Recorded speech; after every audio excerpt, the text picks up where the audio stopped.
স্বাধীন করো, স্বাধীন করো বাংলাদেশ, বাংলাদেশ, বীর বাঙালির অস্ত্র ধরো। বাংলাদেশ স্বাধীন করো।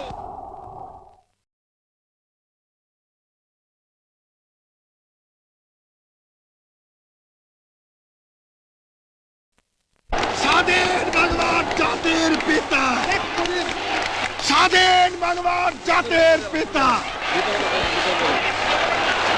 মুজিবের পথ ধরো।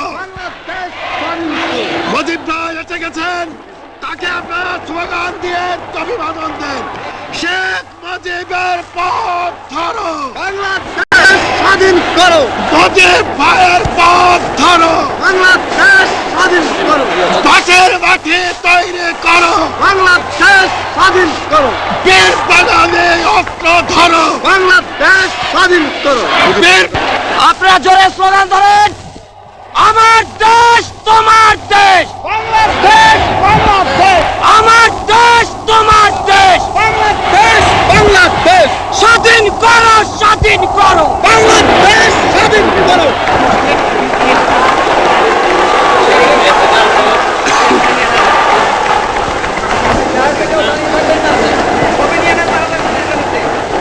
ভাইরা আমার, আজ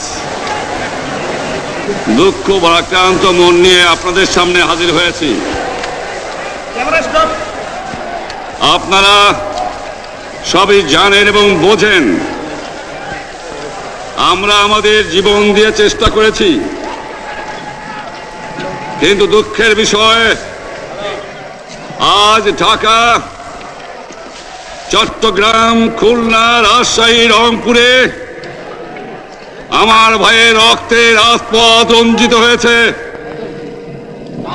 আজ বাংলার মানুষ মুক্তি চায়, বাংলার মানুষ বাঁচতে চায়, বাংলার মানুষ তারা আজ তার অধিকার চায়।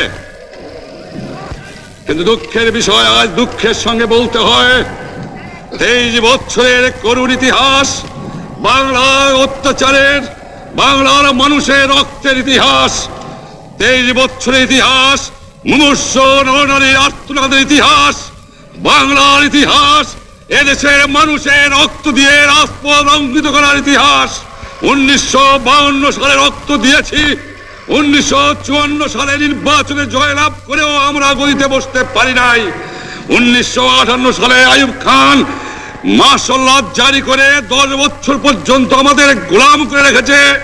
1967 সালে 6 দফার আন্দোলনে 7ই জুনে আমার ছেলেদের গুলি করে হত্যা করা হয়েছে। 1969 সালে আন্দোলনে আইয়ুব খানের পতন হওয়ার পরে যখন ইয়াহিয়া খান সাহেব সরকার নিলেন, তিনি বললেন দেশে শাসনতন্ত্র দেবেন, গণতন্ত্র দেবেন, আমরা মেনে নিলাম। তারপরে অনেক ইতিহাস হয়ে গেল, নির্বাচন হলো। আপনারা জানেন দোষ কি আমাদের? আজকে আমি প্রেসিডেন্ট ইয়াহিয়া খান সাহেবের সঙ্গে দেখা করেছি, আপনারা জানেন, আলাপ আলোচনা করেছি। আমি শুধু বাংলার নয়, পাকিস্তানের মেজরিটি পার্টির নেতা হিসাবে তাকে অনুরোধ করলাম 15ই ফেব্রুয়ারি তারিখে আপনি জাতীয় পরিষদের অধিবেশন দেন। তিনি আমার কথা রাখলেন না, তিনি রাখলেন ভুট্টো সাহেবের কথা। তিনি বললেন প্রথম সপ্তাহে মার্চ মাসে হবে, তিনি মানে নিলেন। আমরা বললাম ঠিক আছে, আমরা অ্যাসেম্বলিতে বসবো, আমরা আলোচনা করব। আমি বললাম বক্তৃতার মধ্যে অ্যাসেম্বলির মধ্যে আলোচনা করব। এমনকি আমি এ পর্যন্ত বললাম যদি কেউ ন্যায্য কথা বলে, আমরা সংখ্যায় বেশি হলেও একজন যদিও সে হয়, তার ন্যায্য কথা আমরা মেনে নেব। আসুন বসি, আমরা আলাপ করে শাসনতন্ত্র তৈরি করি। তিনি বললেন পশ্চিম পাকিস্তানের মেম্বাররা যদি এখানে আসে তাহলে কসাইখানা হবে অ্যাসেম্বলি। যদি কেউ অ্যাসেম্বলিতে আসে তাহলে পেশোয়ার থেকে করাচি পর্যন্ত দোকান জোর করে বন্ধ করা হবে, তারপরেও যদি কেউ আসে তাকে সন্ন্যাসার করা হবে। আমি বললাম অ্যাসেম্বলি চলবে। তারপরে হঠাৎ 1 তারিখে অ্যাসেম্বলি বন্ধ করে দেওয়া হলো। কি পেলাম আমরা? যে আমার পয়সা দিয়ে অস্ত্র কিনেছি বহিঃশত্রু আক্রমণ থেকে দেশকে রক্ষা করার জন্য, আজ সেই অস্ত্র ব্যবহার হচ্ছে আমার দেশের গরিব দুঃখিনী অস্ত্র মানুষের বিরুদ্ধে। তার বুকের উপরে হচ্ছে গুলি। আমরা পাকিস্তানের সংখ্যাগুরু, আমরা বাঙালিরা যখনই ক্ষমতায় যাওয়ার চেষ্টা করেছি, যখনই এদেশের মালিক হবার চেষ্টা করেছি, তখনই তারা আমাদের উপর ঝাঁপিয়ে পড়েছেন। তারা আমাদের ভাই। আমি বলেছি তাদের কাছে এই কথা যে আপনারা কেন আপনার ভাইয়ের বুকে গুলি মারবেন? আপনাদের রাখা হয়েছে যদি বহিঃশত্রু আক্রমণ করে তার থেকে দেশকে রক্ষা করার জন্য। তারপরে উনি বললেন যে আমার নামে বলেছেন, আমি নাকি বলে স্বীকার করেছি যে 10 তারিখে রাউন্ড টেবল কনফারেন্স হবে। আমি উনাকে একথা বলে দেবার চাই, আমি তাকে তা বলি নাই। টেলিফোনে আমার সঙ্গে তার কথা হয়। তাকে আমি বলেছিলাম, জনাব ইয়াহিয়া খান সাহেব, আপনি পাকিস্তানের প্রেসিডেন্ট, দেখে যান, ঢাকায় আসেন কিভাবে আমার গরিবের উপরে, আমার বাংলার মানুষের বুকের উপরে গুলি করা হয়েছে, কি করে আমার মায়ের কোল খালি করা হয়েছে, কি করে মানুষকে হত্যা করা হয়েছে। আপনি আসুন, দেখুন, বিচার করুন, তারপরে আপনি ঠিক করুন। আমি এই কথা বলেছিলাম। হঠাৎ আমার সঙ্গে পরামর্শ না করে বা আমাদের সঙ্গে আলোচনা না করে 5 ঘন্টা গোপনে বৈঠক করে যে বক্তৃতা তিনি করেছেন এবং যে বক্তৃতা করে অ্যাসেম্বলি করেছেন, সমস্ত দোষ তিনি আমার উপরে দিয়েছেন, বাংলার মানুষের উপরে দিয়েছেন।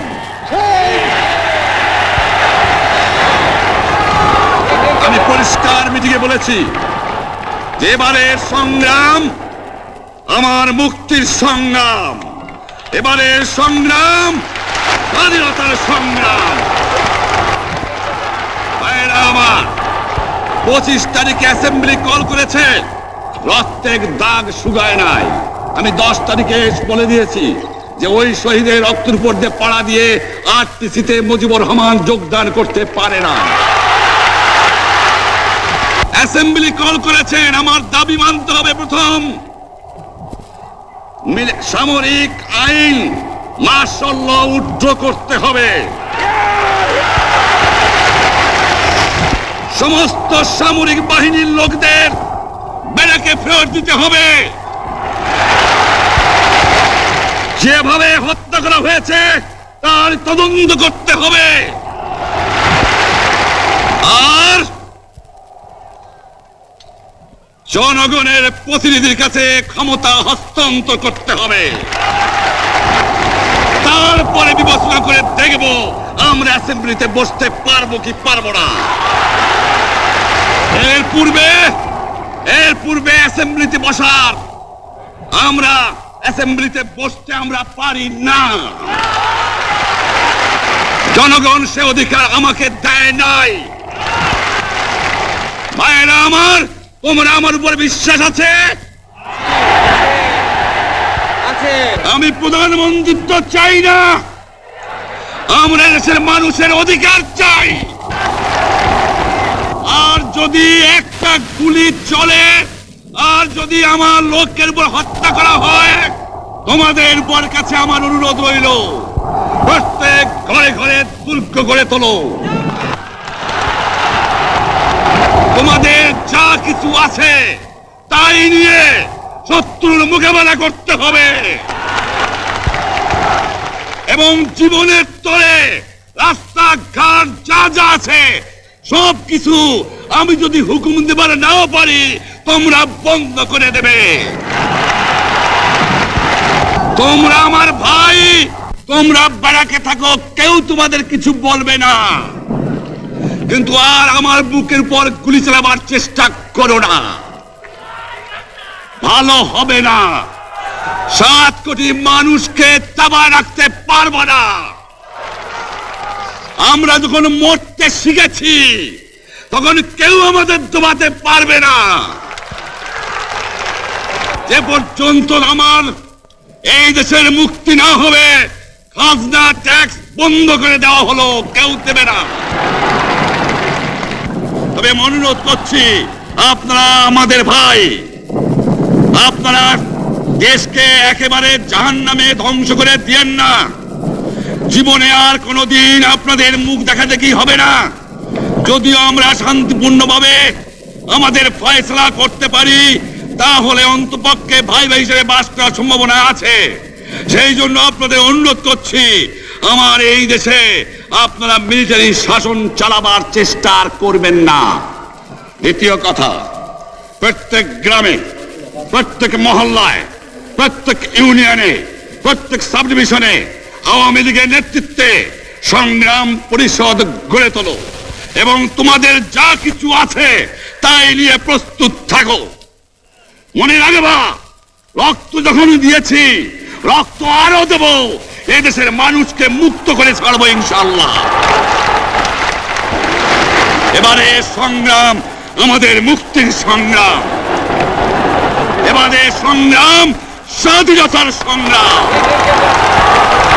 আপনারা আমার উপরে বিশ্বাস নিশ্চয়ই রাখেন। জীবনে আমার রক্তের বিনিময়েও আপনাদের সঙ্গে বেঈমানি করি নাই।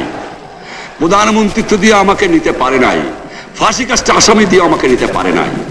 যে রক্ত দিয়ে আপনারা আমার একদিন জেলের থেকে বার করে নিয়ে এসেছিলেন, এই রেসকোর্স ময়দানে আমি বলেছিলাম আমার রক্ত দিয়ে আমি রক্তের ঋণ শোধ করবো, মনে আছে?